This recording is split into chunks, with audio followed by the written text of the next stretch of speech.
pessoal, tudo bem? Mais um vídeo da série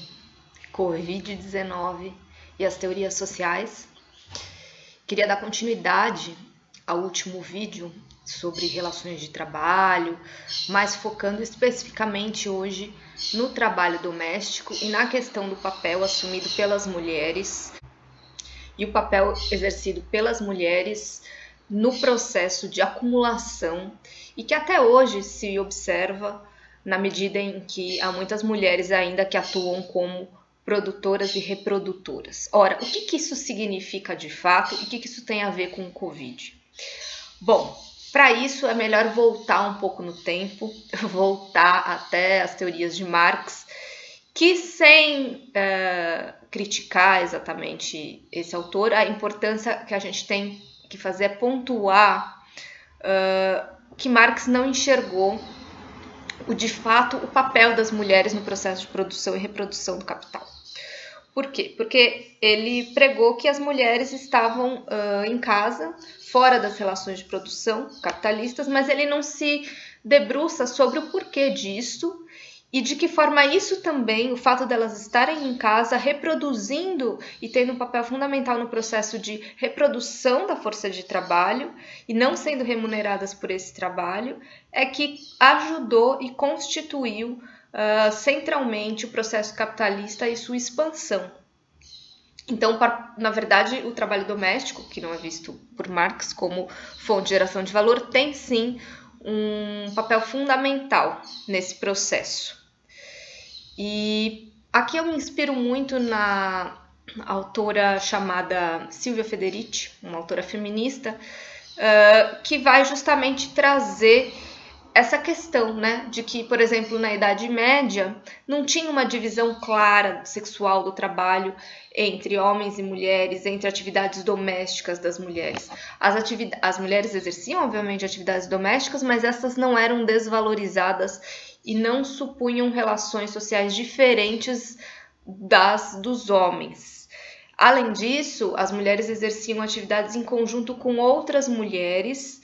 ou seja, elas não estavam isoladas e essas atividades coletivas eram então uma fonte de poder e proteção para as mulheres, ao mesmo tempo que gerava ali uma roda, um conjunto de saberes que iam se acumulando, saberes sobre o corpo, saberes sobre a própria reprodução e, enfim, as mulheres tinham e detinham o poder sobre os seus corpos, sobre o processo de reprodução. Isso no feudalismo. Só que no final do século XV, essa autora vai mostrar que as autoridades políticas, novamente o Estado, precisava cooptar trabalhadores.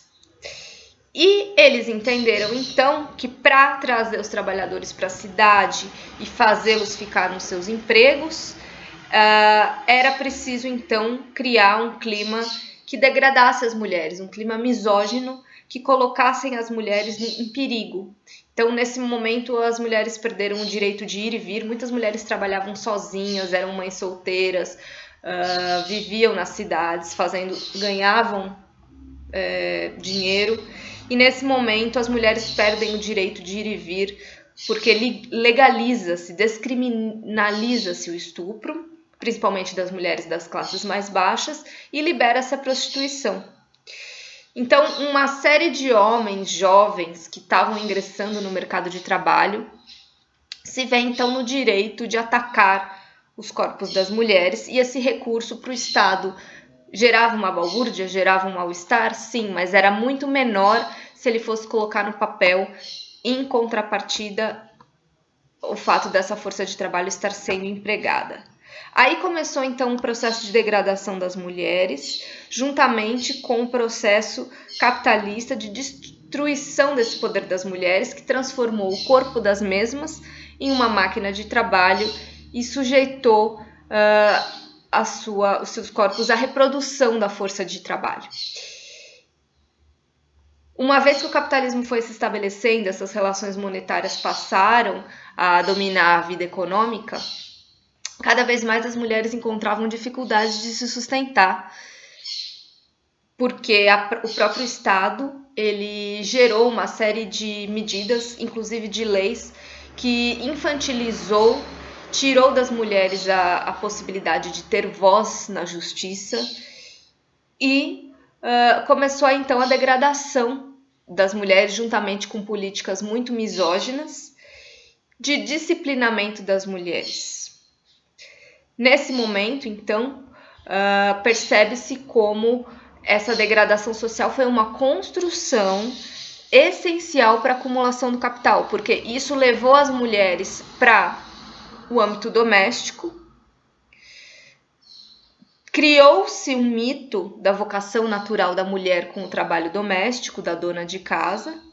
uma vez que as mulheres estavam com muita dificuldade de se sustentar fora, por salários mais baixos, por misoginia, por, enfim, todas as ameaças. Então, elas acabaram se confinando no lar.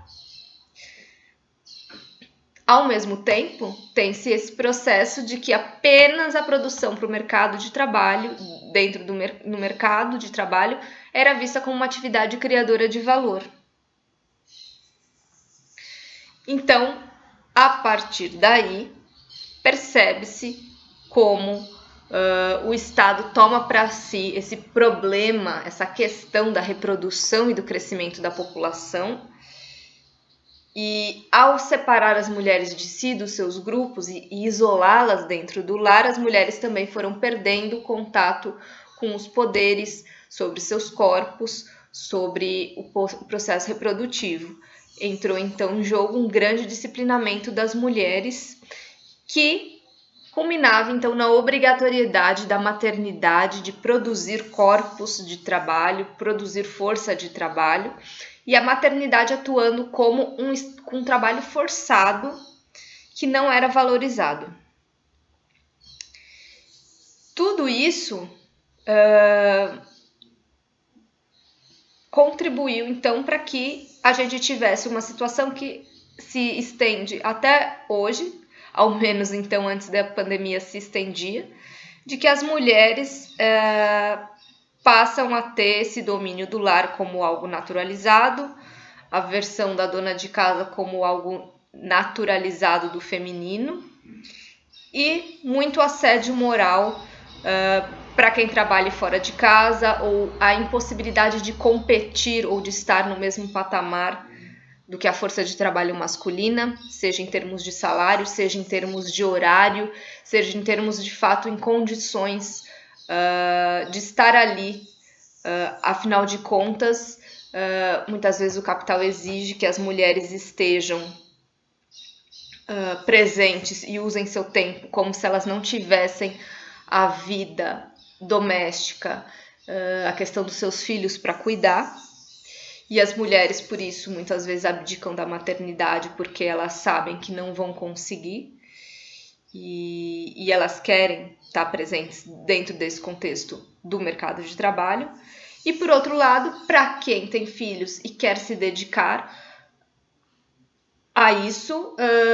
não consegue receber o devido apoio, a menos nos estados de bem-estar social, né, na Europa, que os pais recebem uma ajuda, as mulheres também, se elas, principalmente, né, nos países nórdicos, se elas quiserem deixar de trabalhar por 2 anos, elas têm condições de fazer isso, ou seja, bem ou mal a atividade de cuidado de uma criança, a atividade reprodutiva, ela acaba sendo remunerada e é vista, então, como merecedora, né, de remuneração. Fora isso, a gente percebe, então, que a mulher que quer se dedicar a esta vida, a vida do lar, a vida doméstica, ela não é valorizada.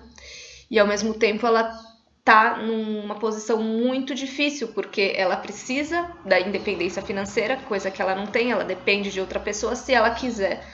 estar ali cuidando dos filhos, e, ao mesmo tempo, ela perde, então, esse poder de negociação, uma vez que seu trabalho é cada vez mais desvalorizado. Ora, que tudo isso tem a ver com o Covid. Que tudo isso tem a ver com a pandemia, com as relações sociais que estão se estabelecendo nesse momento de quarentena. Talvez seja possível entender e cada vez mais escancarar com homens e mulheres trabalhando de casa, que essa divisão sexual do trabalho é sim uma relação de poder e uma relação que muitas vezes dividiu homens e mulheres, impediu-os de lutar conjuntamente enquanto força de trabalho. Esse ocultamento do trabalho não remunerado das mulheres vem à tona nesse momento em que as mulheres estão em casa tendo que trabalhar e tendo que cuidar dos filhos, ao mesmo tempo seus maridos, seus companheiros estão em casa também tendo que fazer a mesma coisa. E aí entram os conflitos, surgem as demandas por quem vai fazer determinada atividade, escancara-se então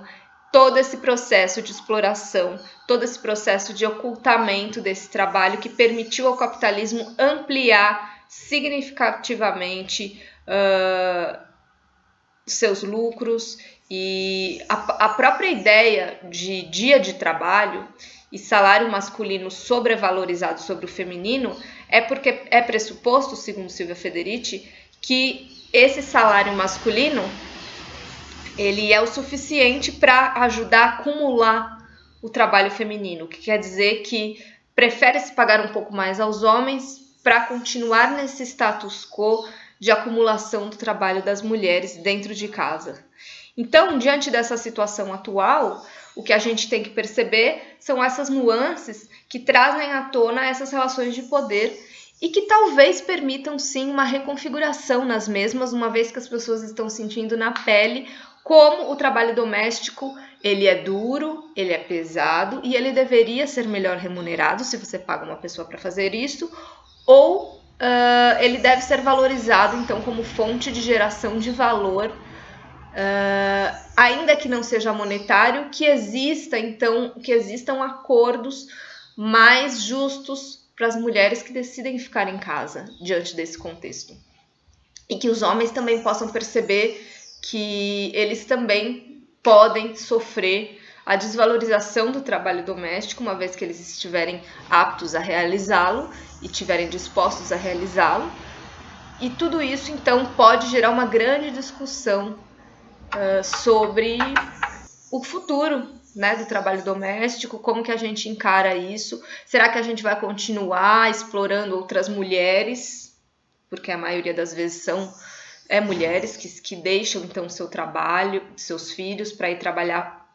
no trabalho doméstico, deixam de trabalhar em suas casas para irem trabalhar na casa de outras pessoas. Por que será que em alguns países esse trabalho doméstico contratado praticamente... Por que será que em outros países esse trabalho doméstico contratado praticamente é inexistente ou muito caro? O que está em jogo aí? Será que existe de fato uma valorização mais digna desse tipo de trabalho e a constatação de que de fato gera esse valor aí? Então são reflexões que ficam para a gente desse momento tão especial de quarentena e de atenção à vida dentro de casa.